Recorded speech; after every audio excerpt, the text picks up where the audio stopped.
Tunalamkia tena magharibi ya leo mkusanyiko wote mzima jina la Yesu Kristo. Ce soir, nous saluons toute l'assemblée au nom de Jésus-Christ. Tunamilamkia magharibi ya leo jina la Yesu Kristo. Nous vous saluons ce soir au nom de Jésus-Christ. Na miletea tena basalamu ya eglise ya Ditengwa. Chargé nimelamkie jina la Yesu Kristo. L'église de Ditengwa m'a chargé de vous saluer au nom de Jésus-Christ. Tunalamkia tena pia wale waliotufuata kwa njia ya internet. Nous saluons également ceux qui nous suivent par internet. Na pikia bachungaji aksanti. Je remercie les bergers Kwa matumaini ile baninyakorde nisimame kumbele nje kuhubiri neno la Mungu. parce qu'ils m'ont fait confiance de me tenir devant vous, cette église de Dieu. Mungu apate kuwabariki. Que Dieu les bénisse. Bari informer sa bantu wengi wa famille. On m'a informé que beaucoup de gens ne me connaissent pas. Na mie ni upaka mtoto wa munyumba. Et moi aussi, je suis enfant de cette maison. Niko ndani ya tabernacle depuis 1994. Je suis de ce tabernacle depuis 1994. Na mimi ni pa mtoto wa munyumba. Je suis enfant de cette maison. Mungu apate kubariki. Que Dieu vous bénisse. Atulete bintu vya sasa pana. Nous n'amenons pas de nouvelles choses. Ni paka vile bintu tunashikia kama siku yote. Ce sont des choses que nous avons toujours entendues. Na kwa lakini tuko pana kumbushana tu. Mais nous nous rappelons ces choses. Neno la Mungu kusa chakula. La parole de Dieu est comme une nourriture. Chakula wadekuriaka siku yote. On mange la nourriture chaque jour. Bwana Mungu apate kutubariki. Que Dieu nous bénisse. Bila kuponda muda tunemialika mpate kushimama wima tupate kusoma andiko yetu ya kiingililio. Sans perdre de temps, je vous prie à vous lever, vous mettez debout pour que nous puissions lire notre écriture d'introduction. Tutafungula Biblia mkitabu cha Waroma. Nous ouvrons nos Bibles dans Romains. Sura yake ya 7. Romains au chapitre 7. Tutaanzia kumstari yake ya kwanza. Nous commençons au premier verset.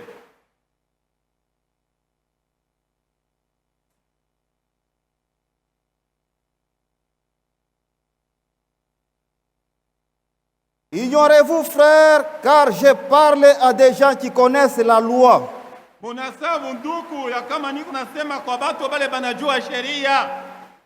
Que la loi exerce son pouvoir sur l'homme aussi longtemps qu'il vit.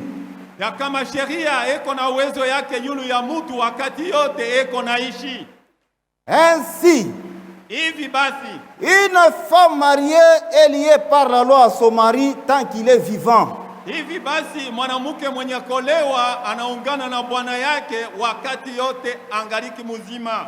Mais si le mari meurt, lakini bwana akikufwe, elle est dégagée de la loi qu'il a liée à son mari. Amefunguliwa kusheria ile ilikuwa inamuunganisha na mume wake. Si donc du vivant de son mari, elle devient la femme d'un autre homme, kama basi wakati mume wake kwa mjima anakuwa mke wa mtu mwingine, elle sera appelée adultère. Ataitwa mwanamke mzini. Mais si le mari meurt, lakini bwana akikufwe, elle est affranchie de la loi de sorte qu'elle n'est point adultère en devenant la femme d'un autre. Anafunguliwa toka sheria mnamna kusema hana tena muzini wakati anakuwa mke wa mtu mwingine. De même, mes frères, namna moja moja wa ndugu zangu, vous aussi, vous avez été par le corps de Christ mis à mort à ce qui concerne la loi. Nanyi vile vile mulikupitia mwili ya Kristo mulisha kufa kufatana na sheria, pour que vous apparteniez à un autre, hivi mupate kwa mupate kwa wa mtu mwingine, à celui qui est ressuscité des morts, kwa ule alifufuka toka wafu, afin que nous portions des fruits pour Dieu. hivi tupate kutoa matunda juu ya Mungu. Bwana Mungu apate kubariki usomi wa neno lake, munaweza kuikala. Que le Seigneur Dieu bénisse la lecture de sa parole. Vous pouvez vous asseoir.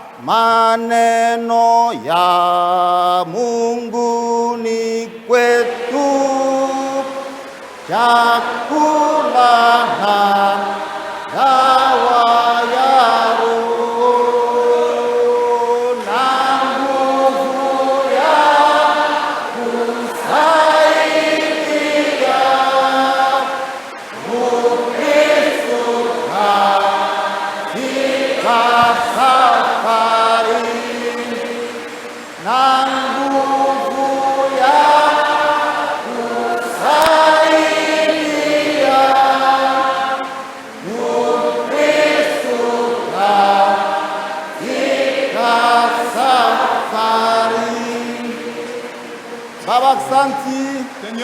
merci kwa magharibi tena napewa kwetu, pour ce soir que tu nous accordes. kwa vile wewe Mungu unaongoza tena matua yetu kwa kuweza kufika pa hii Parce fasi. que toi, Dieu, tu as conduit mon pas jusqu'à cet endroit.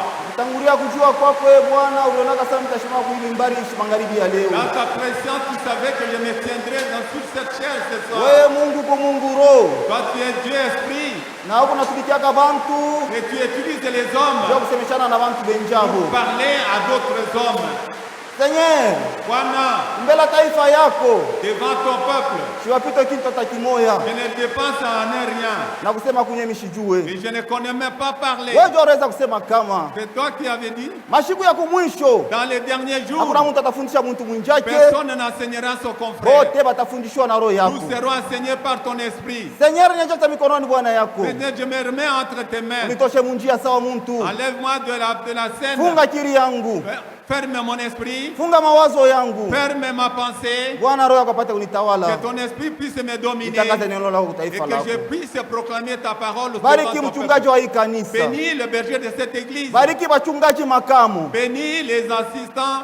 bariki Bwana bashemashi, Bénis les diacres. bariki watenda kazi, Bénis les administrateurs. ubariki pia korale, Et bénis également la chorale. bariki kila ndugu, bariki kila dada. Bénis chaque frère, chaque sœur. Tulijacha mikononi Bwana kwa hii Nous wakati ya nous magharibi. abandonnons entre tes mains ce soir. Tunahitaji tu presence Nous yako avons besoin de ta présence. Bwana, utuasiste kila kitu. Assiste-nous à toutes Ndio choses. tunaomba na kupiga asante Parce que kwako, nous te demandons et te ni remercions. mjina Mwokozi Dans le nom de notre na Sauveur mkombozi Yesu Kristu et notre Seigneur Jésus-Christ, tunaomba hivi, nous amen. avons ainsi prié. Amen. Dada yangu, ndugu yangu, Mon frère et ma sœur, mu mashiku hii tuko pamoja, dans ces jours, nous serons ensemble. tunapenda tusemeshe yeko tungu yulo hii tungo inaitwa kusema kama Nous voulons parler avec vous sur un sujet qui est intitulé union invisible de l'épouse de Christ. Muungano wa kuonekana ya bibi harusi wa Kristo. Bwana Mungu atubariki sana. Que Dieu nous bénisse. Ndio hii tungo tunapenda tusemeshe yeko. C'est ça, c'est le sujet que sur lequel nous allons parler. Tutasoma mbele nabii. Nous allons lire le prophète.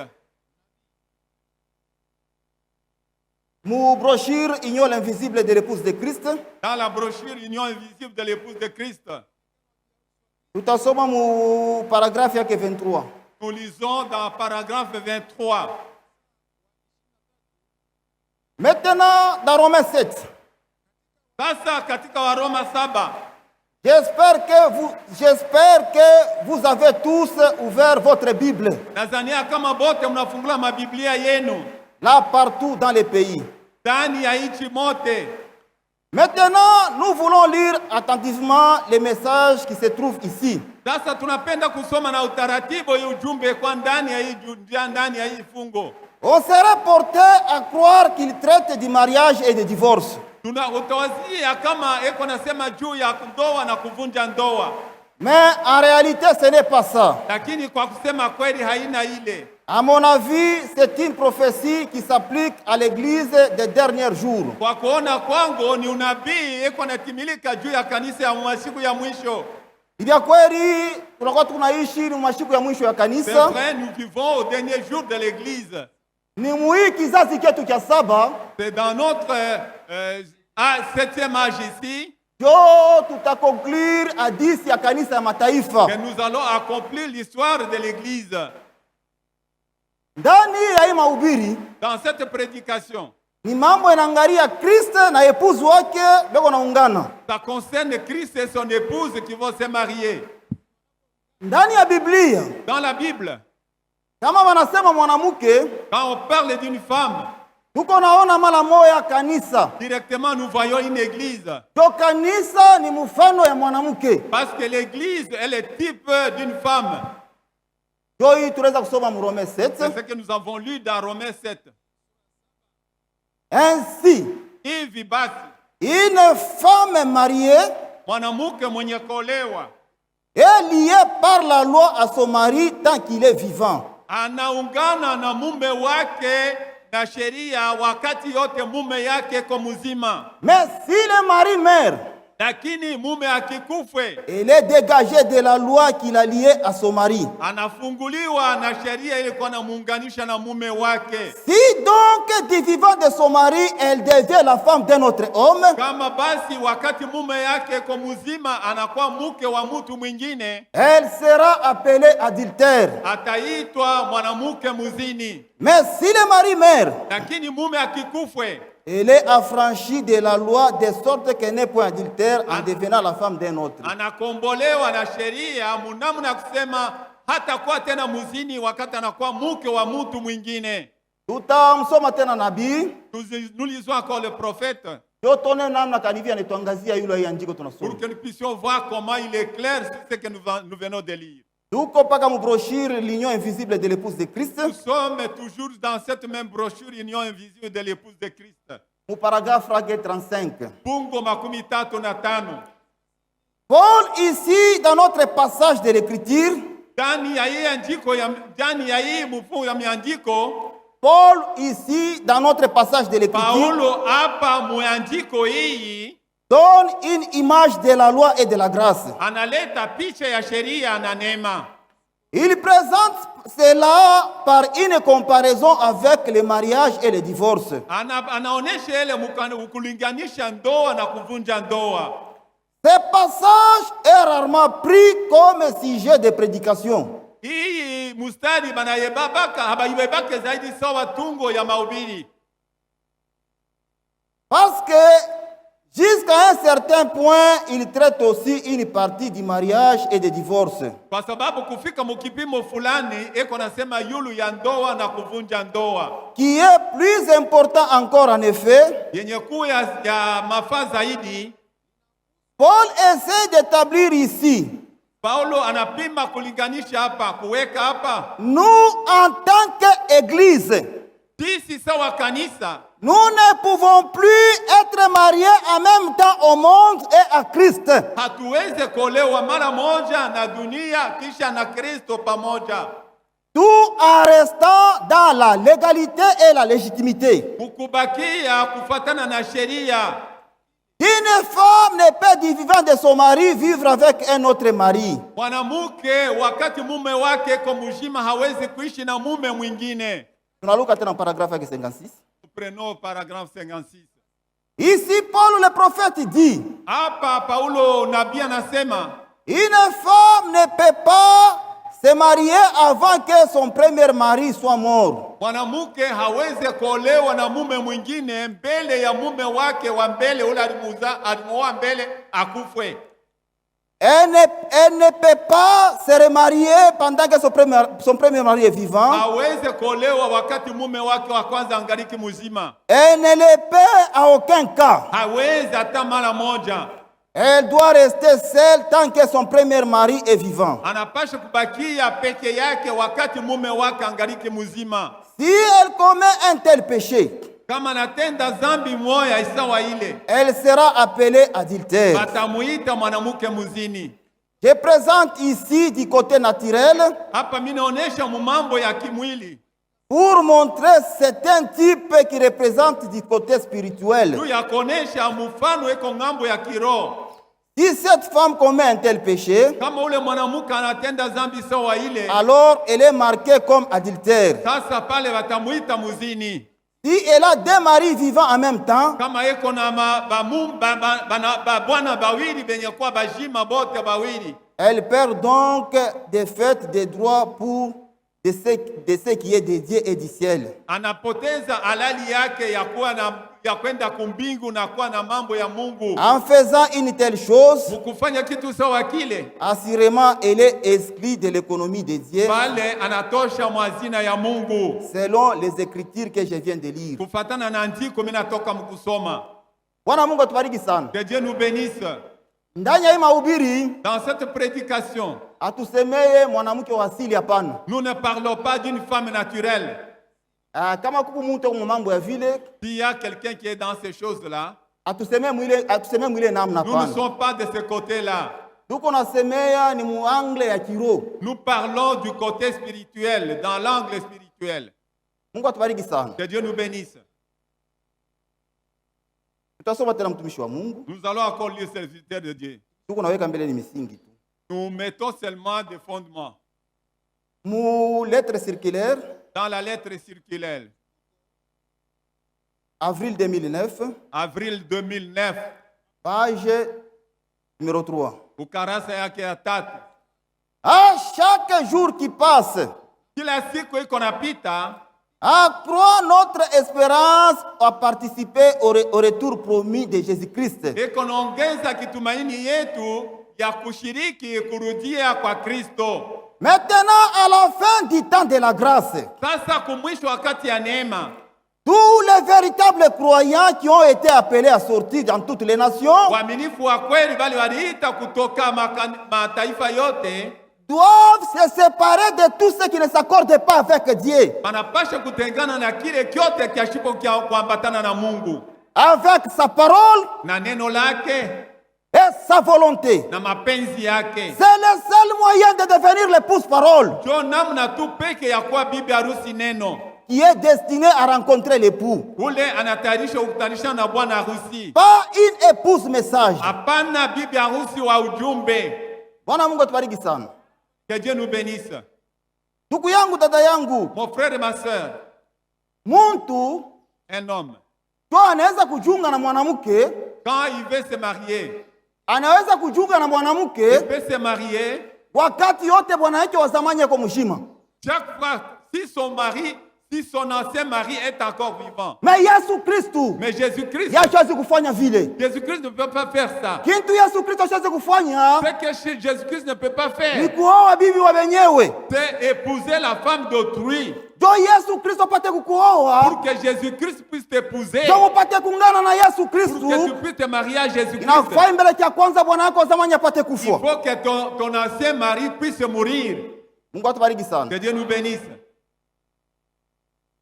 Ndio kwa maana tutabeba hadithi ya huyu mwanamke Ruth. C'est pourquoi nous prenons l'histoire de cette femme Ruth. Ndio hadithi ya huyu mwanamke Ruth L'histoire de cette femme Ruth inaungana na hii mahubiri tukunenda nayo. marche ensemble avec la prédication que nous avons. Tutafungula tutabeba kitabu cha Ruth. Nous prenons le livre de Ruth. Tutasoma mu sura ya kwanza Ruth au premier chapitre. na tutaanzia kumstari ya kwanza. Ruth au premier chapitre, nous commençons au premier verset. Du temps des juges, Wakati wa waamuzi, il y a une famine dans le pays. kulikuwa njala katika nchi. Un homme de Bethléem de Juda partit avec sa femme et ses 2 fils. Mtu moyo wa Bethlehemu ya Yuda akaenda na mke wake na watoto yake banaume bawili. Pour faire un séjour dans le pays de Moab. Tu bakaende kwekala ku nchi ya Moabu. Le nom de cet homme était Elimelech. Jina ya ule mtu ilikuwa Elimeleki. Et celui de sa femme Naomi. Na jina ya mke wake ilikuwa Naomi. Ses 2 fils s'appelaient Maclon et Clinjon. Wale watoto yake wanaume walikuwa Maklon na Klijon. Ils étaient Ephratiens de Bethléem de Juda. Balikuwa batu bako Efrata ya ku Bethlehemu ya nchi ya Juda. Arrivés au pays de Moab, ils s'y fixèrent leur demeure. Wakati balifika ku nchi ya Moab bakaweka makao yao kule. Elimelech, mari de Naomi, mourut. Elimeleke mume wa Naomi akakufa. Elle resta avec ses 2 fils. Na akabakia na watoto yake banaume bawili. Il prit des femmes moabites, Bakaoa banamuke baku Moabu. dont l'une se nommait Orpa Mmoja jina lake ilikuwa Orpa et l'autre Ruth. na mwingine jina yake ilikuwa Ruth. Ils habitèrent là environ 10 ans. Bakaikala kule kadiri miaka 10. Maclon et Clinjon mourirent aussi, Macron na Klijon nabo bakakufa tous les 2. wote bawili. Et Naomi resta privée de ses 2 fils et de son mari. Na Naomi alibakia kule mwenye kupoteza watoto yake banaume bawili. Bwana Mungu atubariki sana. Que Dieu nous bénisse. Ndani ya Biblia Dans la Bible, hata vile tunaweza kusema comme nous avons dit, kama wanasema mwanamke, quand on parle des femmes, tuko naona mara moya kanisa. nous voyons directement l'église. Naomi, Naomi, elle est le type de l'église orthodoxe juive. ni mfano wa kanisa ya Orthodoxe ya Bayuda. Elle est aussi le type de l'église locale. Ni mfano ya kanisa ya pahali. Rite. Elle est le type de l'église des nations. Yeye ni mfano wa kanisa ya mataifa. Elle est aussi le type de l'épouse de Christ. Na yeye ni mfano ya bibi harusi wa Kristo. Parce que l'épouse de Christ, kwa sababu bibi harusi wa Kristo sortira dans des églises locaux. Atatoka mu makanisa ya pahali. Bwana Mungu tubariki sana. Que Dieu nous bénisse. Ndio mifano ya banamke bawili. C'est ça le type de ces deux femmes. Naomi ni mfano ya kanisa ya Bayuda. C'est le type de l'église juive. Na ni mfano tena ya kanisa ya pahali. Elle représente aussi l'église locale. Sasa hivi tuiko comme nous ici. Jo bibi harusi wa Yesu Kristo, l'épouse de Jésus-Christ, atatoka ni mukanisa atatoka kama makanisa pahali. Sortira des églises locales. Hapa ici bibi harusi yako hapo. Il y a l'épouse ici. Hapa ici patatoka bibi harusi. Il sortira l'épouse de Jésus-Christ. Amen. Amen. Mais kanisa yote mjima haina jo épouse. Ce n'est pas toute l'église qui est l'épouse. Amen. Amen. Kanisa yote mjima haina jo épouse. Toute l'église n'est pas épouse. Mais épouse atatoka mkatikati yetu. Mais l'épouse sortira du milieu de nous. Prophète alihubiri akisema kama le prophète avait prêché asema mkila mkusanyiko dans chaque assemblée. Munekalaka paka aina tatu ya baminifu. Il y a toujours trois sortes de croyants. Kuko ba incrédules, il y a les incrédules. Kuko ba soi-disant croyants, il y a des soi-disant croyants. Na kuko ba véritables croyants. Et il y a des véritables croyants. Mais épouse, mais bibi harusi eko ni munkunji ya ba véritables croyants. Sortira de véritables croyants. Amen. Amen. Mungu atubariki sana. Que Dieu nous bénisse. Épouse eko ni munkunji ya ba véritables croyants. L'épouse fait partie des véritables croyants. Tutasoma mbele tena nabii. Nous allons lire encore le prophète. Tuone vile tena netongazia. Voyons comment il nous éclaire. Mu brochure. Dans la brochure. Parents rédempteurs. Parents rédempteurs. Nduku Mukombozi.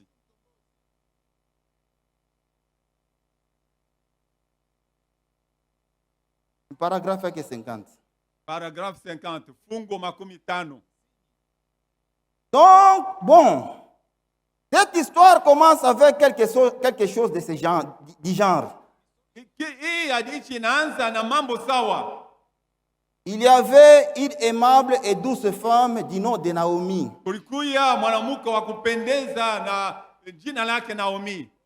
Naomi signifie plaisante. Naomi maana yake ni mwanamke wa kupendeza. Wa michezo. Elimelech, son mari, signifie adoration. Elimelech mume wake maana yake ni kuabudu. Sa famille était une adoration plaisante. Na jamaa yake ilikuwa kuabudu kwa kupendeza. Kwa michezo. Ils avaient un fils, Maclon, celui qui signifie maladie.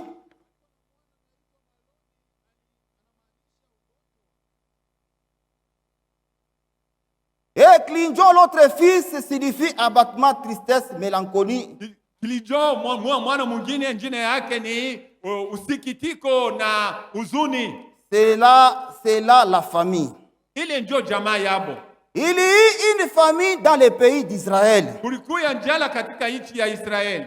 La première erreur qu'un juif ne pourrait jamais commettre, kosa ya kwanza muyuda hawezi kufanya, ce serait de quitter son pays. Ni kutoka mu nchi yake. Dieu a leur donné ce pays. Mungu aliwapatia ile nchi. Quand il fut donné à Abraham. Wakati alipatia Abraham. Dieu lui dit de ne pas le quitter. Mungu akamwambia Abraham asitoke mu ile nchi. Et il fit une erreur quand il descendit à Gerar. Na alifanya kosa wakati alitoka mu nchi yao anaenda ku Gerar. Il y eut des ennuis. Na alipata matatizo. Un juif ne doit jamais quitter la Palestine. Muyuda hawezi kutoka mu Palestina. C'est l'endroit qui lui a été alloué. Ni fashi Mungu alimpatia.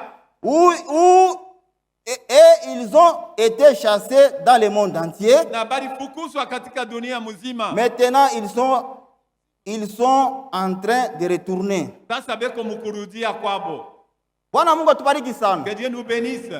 Huyu mwanamke Naomi, cette femme Naomi, juu ya njala, à cause de la famine, yeye na bwana yake, lui et son mari, na watoto wake wanaume bawiri, et leurs 2 fils, balitokaka mumikini yabo ya Bethlehem, ils ont abandonné leur ville de Bethléem juu ya kwenda kuikala kumukini ya Moab. pour aller résider dans le pays de Moab. Na Biblia nasema kama Le prophète dit que kwa bo kufanya vile en faisant cela, abakuyake na raison. il n'avait pas de raison. Juu ya nini? Pourquoi? Mule mu Bethlehem muriwachaka bantu bengine À Bethléem, il y avait d'autres gens qui sont restés là-bas juu ya kuweza kuandire ile njala. pour endurer cette famine Bo baliweza kutoka mule mukini yabo et qui sont sortis de cette na ville-là kuweza kwenda kuhamia et aller déménager mule mumukini ya Moab, dans le pays de Moab, mule mukuyaka hata kanisa bo là où kuabudu. il n'y avait même pas une église où ils pouvaient adorer. Ndugu yangu, dada yangu, Mon frère et ma sœur, je mwaminifu la voix d'un chrétien, anaweza kwenda kuhamia comment kwashi pala pana kanisa ya comment un kuabudu. chrétien peut aller vivre dans un endroit où il n'y a même pas d'église? Kama unafanya vile, Quand vous faites cela, eko naweka imani yake muhatari. il met sa foi en danger. Mungu atubariki sana. Que Dieu nous bénisse. Mwaminifu Un croyant, ashiweza kwenda kuhamia il ne peut pas aller déménager wala kwenda kuikala et bafuashi aller habiter dans pala un pana endroit kanisa là ya où il n'y a kuabudu. point d'église où il peut adorer. Un véritable croyant Mwaminifu wa kweli dans sa vie, ndani ya maisha yake il privilège d'abord l'adoration. anapendaka mbele kuweka fashi ya kwanza kuabudu. Amen. Amen. Ndio kila mwaminifu wa kweli anafanyaka. C'est ce qu'un véritable croyant doit faire. Anatafutaka mbele Il cherche d'abord fuashi pale anaweza kuabudu Mungu wake là où librement. il peut adorer librement son Dieu. Mungu atubariki sana. Que Dieu nous bénisse. Abraham Abraham, alibakiaka mumilima. il était dans les montagnes, il vivait dans les montagnes. Mule Mungu anaweza kumweka Là que Dieu lui a placé, na alianza kuabudu Mungu wake librement. et il adorait librement son Dieu. Tandis que l'autre Mais l'autre, yeremiaka kule ku Sodome lui, il avait déménagé à Sodome. na mwisho yote aliweza kupata mikokoro. Et à la fin, il a eu des problèmes.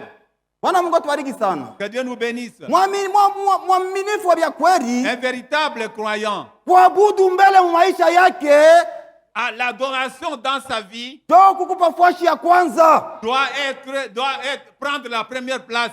Anatafutaka fuashi Il cherche d'abord bala tekale ko nabudu Mungu wake là où il librement peut résider et adorer librement son Dieu. na anapanga makazi yake na maprogramu yake Et il prépare son programme et ses travaux juu ya kuwa kushikia sauti ya pour Mungu. venir écouter la parole de Dieu. Amen. Amen. Ule ndio mwaminifu wa vya kweli. Ça, c'est le véritable croyant. Bwana Mungu atubariki sana. Que Dieu nous bénisse. Ndugu yangu, dada Mon yangu, frère, ma soeur, njala la faim, ni kitu kimwa kibaya sana, c'est une très mauvaise chose. na hiyo iko mkatikati ya majaribu makubwa. Ça fait partie de grandes tribulations, de grandes tentations. Kama inakutembelea Quand la famille te visite, inalombaka assistance ya Mungu. ça nécessite que Dieu t'assiste. Amen. Amen. Njala La faim, na hiyo iko katikati ya majaribu ça makubwa. fait partie des grandes épreuves. Juu ya njala À cause de la famine, tuliona watu walikuwa honete, nous avons vu des gens qui étaient honnêtes juu ya kosa kulipwa, parce qu'ils n'étaient pas payés, juu ya kwanza kubaripa, parce qu'on ne les payait pas. wanaanza kuiba. Ils ont commencé à voler. Babibi ya bukweli Les femmes mariées, wanaanza kufanya na busarati ils ont commencé à se prostituer juu ya njala, à cause de la famine. na hiyo iko katikati ya majaribu Ça fait makubwa. partie des grandes épreuves. Juu ya njala À cause de la famine, Abraham alikabulaka bibi yake Sara kwa Abraham Farao. avait donné sa femme Sarah à un roi.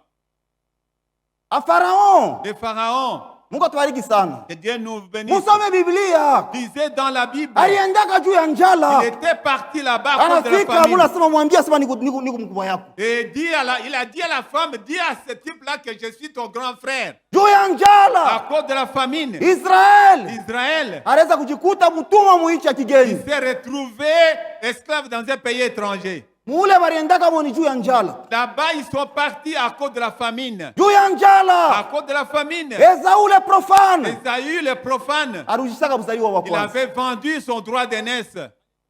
Mungu atubariki sana. Que Dieu nous bénisse. Juu ya À njala. cause de la famine, Bwana Yesu Kristo alifingaka mukuyu. le Seigneur Jésus-Christ avait maudit l'olivier. Biblia inasema kama iliifa. La Bible inasema ya kama alishikiaka njala. Asema muarishikia njala. Il a eu faim Mu matumaini ya kusema kama dans l'espoir de ataenda kupata matunda kuile mucha il va apate kuria. trouver le fruit dans cet arbre et qu'il pourra manger. Anafika kule kwe tunda tamu Arrivé moyo. là-bas, il n'y avait pas de fruits. Anaambia mule muchi. Il a dit à cet arbre, Kuanzia leo à partir apata d'aujourd'hui, kuria katunda kumuchi yako. personne ne mangera de ton fruit. Mukristiane. Mukristiane Un chrétien, ni mtu anapaswa kuwa na matunda. c'est quelqu'un qui doit avoir des fruits. Kama wanakuwa nayo mahitaji, Si on a besoin de ces fruits, banaikutanisha on kwake. les trouve chez les chrétiens. Muchi yote ila itatoa matunda, Tout arbre qui ne produit pas du fruit bataikata. sera coupé. Mungu atubariki Que sana. Dieu nous bénisse. Joko maana dada yangu, ndugu C'est yangu, pourquoi mon frère et ma soeur, jala nayo ni kitu kimwe kinene sana, la famille c'est une grande chose. na yo iko mkatikati ya majaribu Et makubwa. ça fait partie des grandes épreuves. Huyu mwanamke Naomi Cette femme Naomi, juu ya njala à cause de la famine, aliweza kutoka mkini yao. elle a quitté sa ville.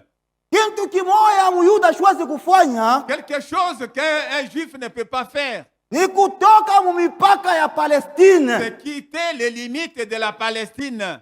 Ni inchi ile Mungu anaweza kubakaburia. Le pays que Dieu leur a accordé, leur a donné. Muyuda ko mwenye kukingwa na Mungu. Muyuda ko mwenye kukingwa Un na juif Mungu est gardé par Dieu. est protégé par Dieu. Il est protégé par Dieu. Eko mwenye kubarikiwa na Mungu. Il est béni par Dieu. Ni kama wakati yote ko mu mipaka ya Palestine. C'est quand il reste dans les limites de la Palestine. Ni mukini ile Mungu ya mnyaraza kubakaburia. C'est ça le pays que Dieu leur a donné. Hivyo hivyo na shie De waaminifu. la même manière, nous aussi croyons. Palestine yetu Notre ni pays, neno la c'est Mungu. la parole de Dieu. Amen. Amen. Mwaminifu Un chrétien, eko mwenye kukingwa na Mungu, il est protégé par Dieu. eko mwenye kubarikiwa na Il Mungu. est béni par Dieu. Ni wakati yote kwa mipaka ya neno la C'est Mungu. chaque fois qu'il se trouve dans les limites de la parole de Dieu. Ile nayo jo Palestine yetu. C'est ça notre Palestine. Toko maana dada yangu, ndugu C'est pourquoi yangu, mon frère et ma soeur, tunapaswa kuchunga neno la nous Mungu. devons garder la parole de Dieu. Tunapaswa kutembea kufuatana na neno la Nous Mungu. devons marcher conformément à la parole de Dieu. Tunapaswa kufanya vyote kufuatana na neno la Nous Mungu. devons tout faire conformément à la parole de Jo Dieu. kile Mungu C'est anaturekomande. ce que Dieu nous a recommandé. Mungu atubariki Que sana. Dieu nous bénisse. Ile jo Palestine yetu. C'est ça notre Palestine. Mule Mungu anatubariki. Là que Dieu nous Na bénit. Mungu anatukinga. C'est là que Dieu Ni nous kama garde. tuko mipaka ya neno la C'est dans Mungu. les limites de la parole de Dieu. Mungu atubariki sana. Que Dieu nous bénisse. Neno la Mungu La parole de Dieu. jo urithi yetu. C'est ça notre héritage. Ile Mungu anaweza Que kutuachia. Dieu nous a donné. Mungu atubariki sana. Que Dieu nous bénisse. Kama una neno, hauna ndani ya neno la Si tu Mungu, n'es pas dans la parole de Dieu, utakuya tu wa formaliste. tu seras un formaliste. Amen. Amen. Ile kone tupatia nguvu. Ce qui nous donne la force, Ile kone tuchunga. ce qui nous protège, Ni neno la Mungu. c'est la parole de Dieu. Ndio kwa maana dada yangu, C'est ndugu pourquoi, yangu, mon frère et ma soeur, mnapaswa kwamba ndole bulofa ukanisa. vous ne devez pas vous absenter à l'église. Amen. Amen. Parce que kulikuwa kusikia neno la Mungu, Parce que venir écouter la ndio ile parole kone de Dieu, tupatia nguvu mnamna kuweza c'est ce qui kutembea nous fortifie pour na pouvoir namna yenyewe kuweza marcher, kukomea. la manière de croître. Utakuwa mkristiani wajao usikie neno la Mungu. Tu seras un chrétien de quel type quand tu n'écoutes pas la parole de Dieu? Bwana Mungu atubariki Que sana. Dieu nous bénisse. Naomi Naomi, alitokaka mu mipaka ya neno la Mungu, elle avait quitté les limites de la parole de Dieu na mwisho wa yote aliweza kupata magumu. et qu'à la fin, elle a eu des problèmes. Mwaminifu wa kweli Un véritable croyant, kama yuko nje ya neno la il Mungu, est en dehors de la parole de Dieu. Mungu anamupikaka. Dieu le frappe.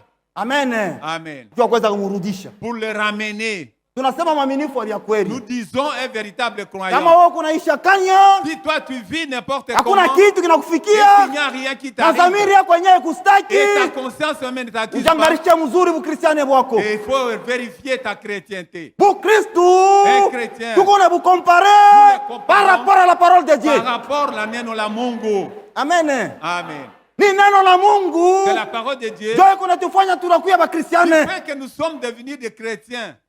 Bwana Mungu atubariki Que sana. Dieu nous bénisse. Huyu mwanamke Cette femme, yeye na bwana yake et avec son mari, alitoka mneno la Mungu, ont abandonné la parole de Dieu. bwana anamkufu, Et le mari est mort. anabakia na babiana bake Il bawili. est resté avec ces deux jeunes garçons. Sawa vile balikuwa banisha kukomea, Comme ils avaient déjà grandi, balifika mkipimo na boki ya kuweza kuoa, et aussi se sont mariés, ilibalazimisha na baba waoe pa kule kumuoa. il fallait qu'eux aussi se marient à Moab. Moya anaoa Orpa L'un d'entre eux a pris Orpa, na moya anaoa Rite. et l'autre a pris Ruth. Kisha babiana nabo bawiri Et puis ces deux jeunes gens, nabo eux banakufwa. aussi sont morts. Naomi anabakia mikono bule. Naomi restait seule, main vide. Bwana Mungu atubariki Que sana. Dieu nous bénisse. Naomi anabakia mikono bule. Naomi est restée main vide. Naomi anaita bako yake wanamke bawili. Naomi a appelé ses deux belles sœurs, belles filles, Bako yake bawili ses deux mfre. belles filles. Anibasomea Romains 7. Elle a lu Romains 7, Hii tunatokea kusoma ce mwandiko que nous venions de takingilili. lire dans notre écriture d'introduction. Une femme mariée Mwanamke mwenye kolewa est liée par la loi à son mari anafungana na sheria kwa mume wake aussi longtemps son mari est en vie. wakati yote mume wake eko mzima, eko hai. Si le mari meurt, Kama mume amekufa, il est dégagé de la loi qu'il a liée. anafunguliwa na ile sheria ilikuwa namfunga. Sema tulikuya wafungwa wa bwana yetu Nous étions des esclaves de nos maris wakati yote wa bwana yetu walikuwa wajima. pendant que nos maris étaient vivants. Neno la Mungu inasema La parole de Dieu dit, kama bwana anakukufwa si le mari meurt, unabakia libre tu es libre ya kuweza kuolewa na bwana mwingine ule unapenda. d'être marié par n'importe quel autre homme. Sasa hivi mwe na mie Comme vous et moi, ba bwana wanetukufwa nos maris sont déjà morts. tunabakia libre Nous sommes libres ya kuweza kuolewa na babwana wengine. d'être mariés par n'importe quel autre mari Mine miruhusu qui vous autorise murudie munyumba bazazi yenu. de rentrer dans les maisons de vos parents. Mungu amefanyia kwa neema Que Dieu vous fasse grâce, mupate kuolewa tena na babwana que wengine. vous puissiez trouver d'autres maris. Mie Naomi Moi, Naomi, niko mwaminifu je suis croyante. wa Mungu wa Abraham, Le Dieu d'Abraham, wa Mungu wa Isaac, Dieu d'Isaac, wa Mungu wa Jacob. Dieu de Jacob. Napata habari J'ai reçu ya une kusema kama kule nouvelle. tulitokeaka C'est de là que je suis Mungu venu. anatembelea taifa Dieu yake, a visité son peuple. anawakaburia mkate. Il leur a amené le pain. Miye Moi, Naomi Naomi, nakamata mipango j'ai pris la ya résolution kurudia kwetu. de rentrer dans mon pays. Mweye Pour, sasa hivi munabakia baveve, comme vous êtes veuve, murudie rentrez munyumba bazazi dans les yenu, maisons de vos parents. bende bakamiowe kwa babwana On bengine. vous prenne en mariage par d'autres maris. Ile masemo Naomi anaweza kusema na bako yake Les paroles de Naomi à ses belles filles iliweza kulamusha imani avaient suscité la foi mumaroho ya wale bako yake dans le cœur de ces belles filles juu ya kuweza kuamini Mungu wa Naomi, pour pouvoir croire au Dieu de Naomi, juu ya kuweza kufuata Mungu wa Naomi. pour suivre le Dieu de Naomi.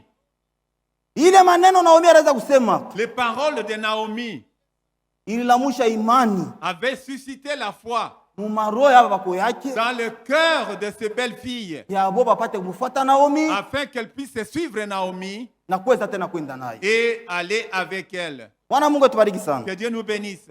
Tunarudia tena mkitabu cha Ruth. Nous revenons dans le livre de Ruth. Tuko mu Ruth 1 verset 6. Mstari ya sita. Puis elle s'éleva, elle et ses belles filles, Kisha akalamuka yeye na bako yake banamuke afin de quitter le pays de Moab. hivi bapate kutoka muichi ya Moabu. Car elle a appris au pays de Moab que l'Éternel avait visité son peuple et lui avait donné du pain. Kwa sababu kule kuichi ya Moabe alishikia habari ya kama Bwana Mungu anatembelea watu wake na anawapatia mukate. Elle sortit du lieu qu'elles habitaient, accompagnée de ses deux belles filles. Akatoka pafashi balikuwa nekala yeye na bako yake bawili. Elle s'est mise en route pour retourner dans le pays de Juda. Bakaanza safari juu ya kwenda muinchi ya Yuda.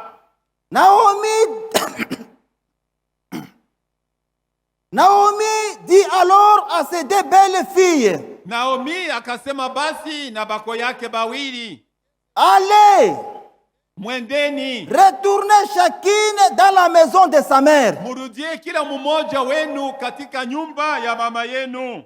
Que l'Éternel use de bonté envers vous, Bwana mitendeye mema comme vous l'avez fait envers ceux qui sont morts, kama vile mulitendea bale bamekwisha kufa et envers moi. na kwangu mimi. Que l'Éternel vous fasse trouver chacune du repos dans la maison d'un mari. Bwana apatie kila mmoja wenu mapumziko ndani ya nyumba ya mume fulani.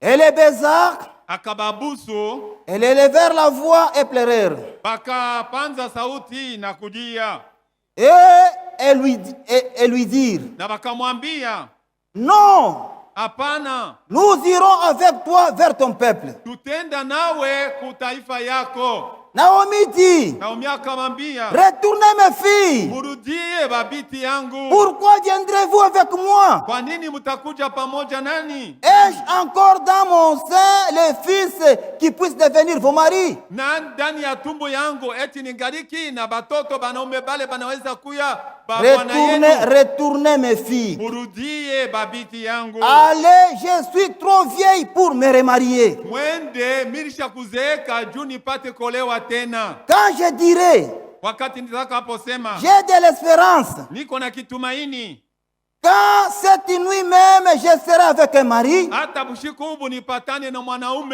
et que j'enfanterai des fils, na nikazala batoto banaume, attendriez-vous pour cela qu'ils puissent grandir? mutaongojea juu ya ile bale batoto bapate kukomala? Refuseriez-vous pour cela de vous marier? Mutakatala juu ya ile kuolewa fashi ingine? Non, mes filles, Hapana babiti yangu, car à cause de vous, je suis dans une grande affliction kwa sababu niko musikitiko mkubwa kwa ajili yenu. de ce que la main de l'Éternel s'est étendue contre moi. Kwa hivi mkono ya Bwana iliniangukia mimi. Elles élevèrent la voix Bakapanza sauti et pleurèrent. na kulia.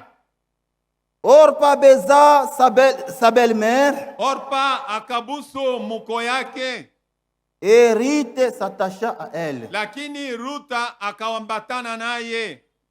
Bwana Mungu atubariki sana. Que Dieu nous bénisse. Orpa ni mfano ya mwaminifu c'est le type d'un chrétien, un croyant, ule reza kwanza bintu qui peut commencer les choses, na ashite bifikisha kumwisho. mais ne peut pas arriver au bout. Orpa ni mfano ya mwaminifu, c'est le type d'un chrétien, d'un croyant. Yeye wakati yote msafari, chaque fois dans le voyage, yeko naangalia paka kumkongo. Il regarde et retourne en arrière. Wakati vile Naomi anaisha kusema, et quand Naomi avait déjà terminé de parler, Orpa anajifrote mikono. Orpa s'est frotté les mains. Anamuita Naomi, anamuita Ruth kumpembeni. Il a appelé Ruth à côté. Ya kusema kama de dire que huyu Naomi unaanza kumlamata juu kuweza kwenda naye. Toi tu veux aller avec cette Naomi ici. Kule kwa baritoka karikimbia ni njala. Elle avait fui la famine de chez elle là-bas. Sasa nini ile na kugarantir wewe upate kufuata kwenda kule kwabo? Qu'est-ce qui te garantit de rentrer chez elle, d'aller avec elle chez elle? Mie lwangu minarudia. Moi je rentre. Na mine biacha. Et j'abandonne. D'ailleurs, kwa kuwa mwile matabernacle yabo. Dans leur tabernacle. Mimi nifuataka Mungu wangu ni Bwana. J'avais suivi, moi de mon côté, j'avais suivi le mari. Sasa babwana ananikufa. Mais comme le mari est mort, Endelesha nini ile matabernakle yao? est-ce que je vais continuer à aller au tabernacle? Kanisa kaninyewe paka ya bijila. Quelle est cette église là où il y a toujours des préceptes? Uifanye po hivi kwa Quand bonizambi. tu fais ceci, c'est un péché pour eux. Uvale kasengle wanze kupita mpepo Quand tu nizambi. portes des cinglés, tu veux que tu puisses avoir de l'air, c'est un péché. Ulitengeneza kwa sawa Que mwanamke tu ni puisses zambi. t'arranger comme une femme, c'est un péché. Mimi narudia lwangu, Moi, je rentre. wewe mfuate lwako Ritse. Toi, Mfuate lwako Naomi. toi suis Naomi. Mungu atubariki sana. Que Dieu nous bénisse. Ile jo mfano ya mwanamke Orpa. Ça, c'est le type de Ni mwaminifu lananza bintu. c'est une croyante qui commence les Na choses. shitabifikisha Ne peut kumwisho. pas les faire aboutir. Elle peut Ni les faire mwaminifu aboutir. musafari. Elle est croyant en voyage. Memecho yake mpaka kumukongo. Mais elle regarde toujours en arrière. De là Eko qu'elle a sawa ule vu. mwanamke wa C'est Lote. comme cette femme de Lot. Ule mwanamke wa Lote siku ingi yake. Cette femme de Lot n'est pas entrée. Jo musafari. Parce que dans le voyage, Mecho yake ilikuwa mpaka kumukongo. Dieu ne regardait que derrière. Jo mfano wa mwanamke Orpa. C'est le type de cette femme Orpa. Yeye musafari. Dans son voyage, Mecho yake kunaangalia pa mais kumukongo. Dieu ne regarde que derrière. Meko lakini huyu mwanamke Mais Ritse cette femme Ruth, ni yeye elle, aliambatana na mkuu yake. elle s'est attachée à sa belle-mère. Ile tunaweza kuendelea na kusoma. Nous allons continuer à lire. Naomi dit à Ritse, Naomi akamwambia Ruth, voici ta belle-sœur est retournée vers son peuple tazama ndugu yako anarudia kwa watu wake et vers ses dieux. na kwa miungu yake. Retourne comme ta belle-sœur. Rudia sawa vile ndugu yako mwanamke. Ritse répondit, Ruth akajibu, ne me presse pas de te laisser, usinisukume kukuacha de retourner loin de toi. kurudia mbali na wewe. Où tu iras, j'irai. Kule utaenda na mimi nitaenda ako. Où tu demeureras, je demeurerai. Basi utakapoikala na mimi njoo kule nitaikala. Ton peuple sera mon peuple. Watu wako watakuwa watu wangu. Ton Dieu sera mon Dieu. Mungu wako atakuwa Mungu wangu. Amen. Amen. Huyu mwanamke Cette femme ici, aliweza kukamata mipango elle avait pris la ya résolution kuweza kumwamini Mungu wa Naomi, de croire Dieu de Naomi, ya kuweza kumfuata de Naomi. suivre Naomi. Mungu atubariki Que Dieu sana. nous bénisse. Où tu mourras, je mourrai, Kule utakufa na mimi njoo kule nitafuia. et j'y serai enterré. Na kule njoo batanijika na mie. Que l'Éternel me traite dans toute sa rigueur. Bwana anifanyishie hivi au ile. Si autre chose que la mort vient me séparer de toi. Ni paka lufu itanitenganisha na wewe. Naomi, la voyant décider d'aller avec elle, Wakati Naomi anamuona mwenye kukamata mpango ya kumfuata, c'est ça ces instances. akaacha kumukajisha. Bwana Mungu atubariki sana. Que Dieu nous bénisse. Huyu mwanamke Cette femme, ni kwa njia ya ufunulo c'est par la révélation alijuaka kusema kama qu'elle savait que Mungu wa vya le kweli véritable Dieu, ni Mungu wa Naomi. c'est le Dieu de Naomi.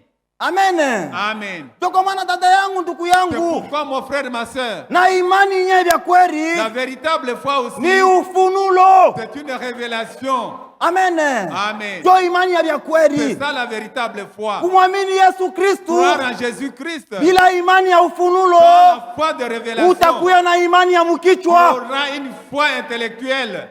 Amen. Amen. Utakuya na foi circonstancielle. Tu auras une foi circonstancielle. Kama bintu vinaendeka, Quand les choses marchent, vous avez la foi. uko na imani. Kama bintu vinatourne Kama vitu mubaya, haviendeke, hauna na tu imani. n'as plus la foi. Mwaminifu wa vile eko na imani ya mkichwa. Un croyant comme celui-là a la foi Imani ya intellectuelle. kweli La véritable iko natokea ni kufunulo. vient de la révélation. Amen. Amen. Mungu mbele ya mwenyewe Dieu lui-même, anakufununia mbele il kintu, te révèle d'abord. unakuya convaincu Tu sois d'abord ya kusema kama Mungu ndio anaweza que c'est kusema. Dieu qui a parlé. Amen. Amen. Kama unakamata mipango, Tu prends la utabeba résolution mipango ya vya et kweli. tu auras à cette fois-ci-là Pana imani ya kumilomo. Pas une foi de lèvres. Wala imani ya Pas mwakili. une foi intellectuelle. Wala imani ya mawazo. Pas une foi de la Ile ni pensée. imani ya Ça, bongo. c'est une fausse foi. Amen. Amen. Imani ya La kweli. véritable foi. Iko nasimamia hilo kile Mungu alisema. Espère dans ce que Dieu a dit. Kile kyote Mungu asikuseme. Dans ce que Dieu n'a pas Mumoyo dit. ule mtu muimani ya kweli. Dans ce Akiexistake. il ne peut pas l'accepter. Amen. Amen. Ni mwenye kuwa na imani ya kweli. C'est celui qui a la véritable foi. Ndio anatembea na neno la Il Mungu. marche avec la parole de Dieu. Huyu mwanamke Cette Rite, femme ici, Ruth, c'était par révélation. alikuwa kwa ufunuo. Elle savait que le véritable Dieu Kama Mungu était le Dieu de Naomi. alikuwa ni Mungu wa Naomi. Amen.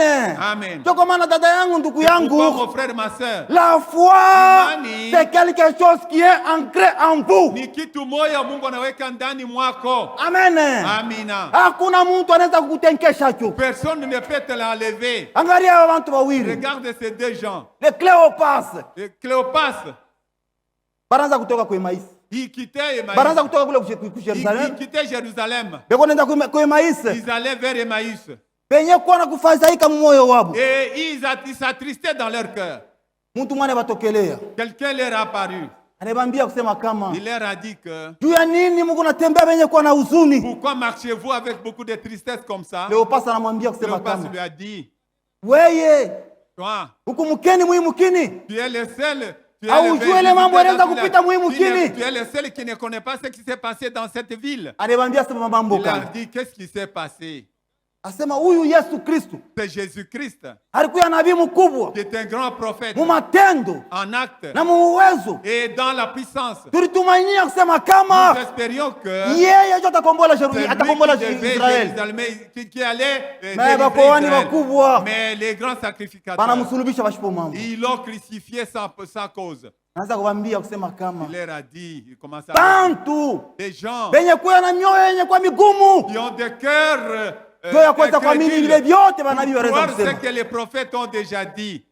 kuanzia kwa Moise En commençant par Moïse, kupitia na kwa profeti, par les prophètes, anaweza kubambia ile mambo yote il leur racontait tout cela iliweza kumwelekea, qui pouvait les na concerner. vile magharibi iliweza kuenea, Et jusqu'au soir là, alifanya sambla kuweza kupita, il faisait semblant de passer par. banamkaribisha. Ils l'ont approché.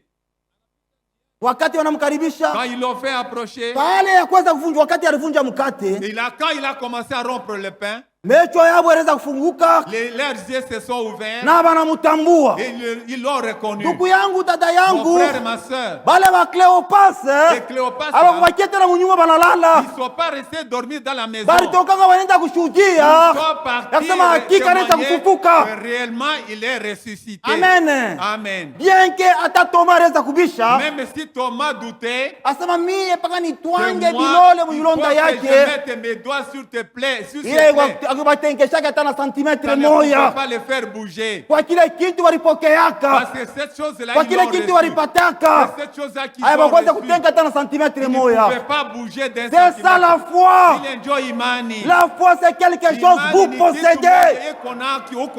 La foi c'est quelque chose qui est ancré en vous. Amen. Vous ne pouvez pas l'expliquer. Mais la foi s'explique par les œuvres. Amen. Amen. C'est pourquoi mon frère, ma sœur, Ndio kwa maana ndugu yangu, dada juu ya yangu, kuweza kutembea na huyu Yesu Kristu, pour pouvoir marcher avec ce Jésus-Christ, ya kwanza mbele première des choses, ifo ukutanishane il naye. faut que tu les rencontres. Amen. Amen. Kama ukutanishane Tu naye, ne les rencontres pas, kwako atakuya paka Mungu wa il sera Abrahamu, toujours un Dieu d'Abraham. atakuya pour Mungu toi. wa Abrahamu, Il sera- wa il Isaac, sera Dieu d'Isaac. atakuya Mungu wa Il sera Abrahamu, Dieu d'Abraham. na inafaa yakuye Mungu Il faut wako, qu'il soit ton Dieu. ya kusema kama mie huyu C'est moi Yesu ici, Jésus. mu maisha yangu mimi Dans kutanishana ma vie, naye. je l'ai rencontré. Amen. Amen. Pia magharibi leo tunashimamishia hapa hivyo. Nous nous arrêtons ici pour